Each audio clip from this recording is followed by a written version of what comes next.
Sa loob ng 4 na taon, itinaguyod ni Rose ang kanyang perpektong katawan para lang sa asawang si Jack, kahit na may 2 anak na sila. Araw-araw niyang sinukat ang kanyang bust, baywang, at balakang. Kapag may napansin na pagtaba, agad siyang nag-ehersisyo at nagpapapayat upang manatiling flawless. Gabi-gabi, pag nakatulog na si Jack, tahimik siyang babangon, pupunta sa banyo, tatanggalin ang peking pilikmata at makeup, at maglalagay ng face mask. Bago bumalik sa kama, lagi siyang nag-iiwan ng siwang sa bintana. Kapag sumilip na ang liwanag ng araw, maaga siyang gigising para mag-ayos ng mukha, tapos hihiga muli at magkukunwering tulog, para lamang masilayan siya ni Jack sa kanyang pinakamagandang hitsura. Sa 4 na taong pagsasama, hindi man lang siya nakita ni Jack nang walang makeup. Kahit mayaman ang pamilya ni Rose, sanay siya sa gawaing bahay at sosyal na buhay, naglalaba, nagluluto, at naghahatid pa ng baon kay Jack.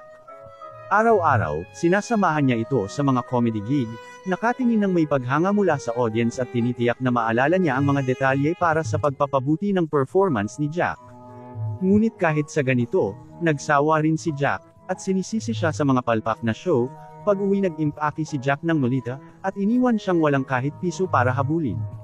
Nang malaman ng magulang ni Rose, siya pa ang nasisi.